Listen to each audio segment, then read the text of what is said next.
Hello, it is time for another Magic Treehouse read aloud. We're still working on Revolutionary War on Wednesday, number 22. And today we're going to focus on chapters 7 and 8. If you remember, when we left off in chapters 5 and 6, they heard an amazing speech given by the commander-in-chief, who turned out to be George Washington.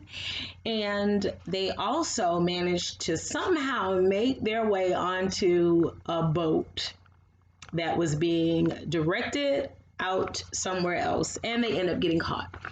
And General George Washington is not very happy about this. So we pick up on chapter 7 today, which is spies. "What are you doing here?" George Washington asked. The commander-in-chief sounded furious. "We made a mistake," Jack said. We didn't mean to come." George Washington turned to the rowers.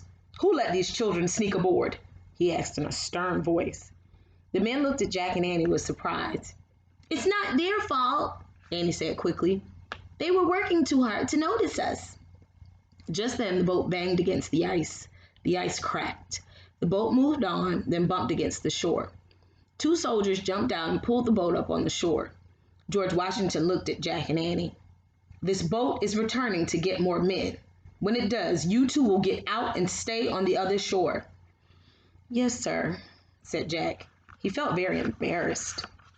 George Washington then gave orders to the rowers. "Make sure these children do not board any other boats when you return." The general stepped onto the riverbank. The wind started to pick up. The snow fell harder. As the crew unloaded the boat, neither Jack nor Annie spoke. Jack was miserable. They had caused trouble for George Washington just when the general was trying to make America an independent nation. Jack desperately wished he and Annie had gone home earlier.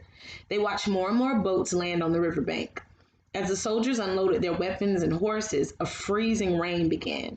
Now rain, snow, and sleet fell together. Jack heard George Washington call to one of his men.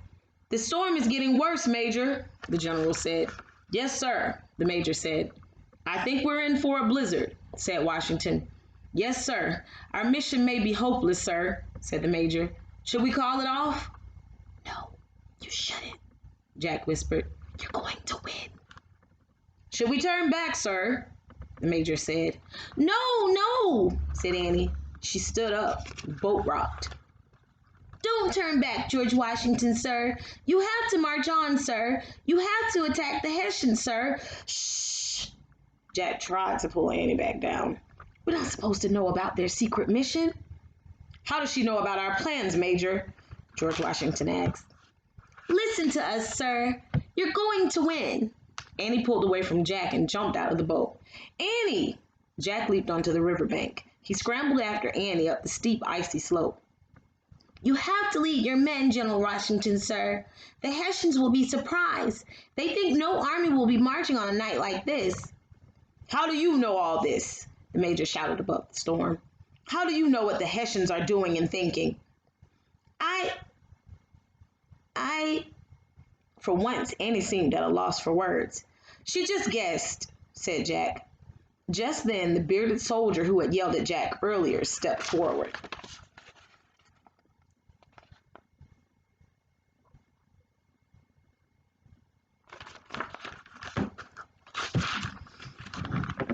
"I saw this boy earlier," he said. "He was writing things down." No, I was just..." Now Jack was at a loss for words. "Seize them!" the major shouted. "They're spies!" Oh no. Chapter 8. These are the times. Jack grabbed Annie's hand. "We're not spies," he said. He whirled around to face George Washington. "General Washington, remember those words you said to your men? You should believe them yourself, sir." "What are you talking about?" George Washington asked. Jack yanked the captain's letter from his bag. By the light of the lamp, he read the words the captain had copied for his children. "These are the times that try men's souls, but he that stands it now deserves the love and thanks of man and woman. The harder the conflict, the more glorious the triumph." Jack looked at George Washington. "Even if things look impossible, you should keep going, sir. The harder things seem, the greater the triumph, right? That's what you read to your men. You have to keep going for their sake." Yes, and you have to keep going for our sake, for the sake of the future children of America, sir. As the wet snow hissed about them, George Washington stared a long moment at Jack and Annie.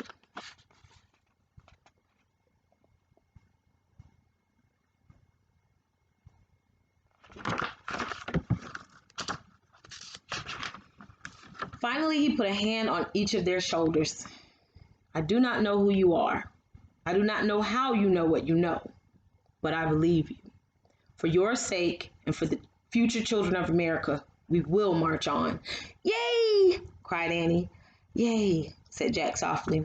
He sighed with relief and put away the captain's letter. Now get back in the boat, said George Washington. You must leave the fighting to us, to me and my men. Jack felt very grateful to George Washington and his whole army. They were risking their lives for all of America's children, past and future. He could barely speak. Thank you, sir, said Annie. Thank you both for telling me to listen to my own advice, said George Washington. He called to the rowers waiting in the boat.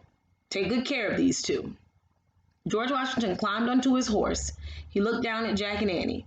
Merry Christmas, he said. Then the commander-in-chief rode away into the stormy darkness.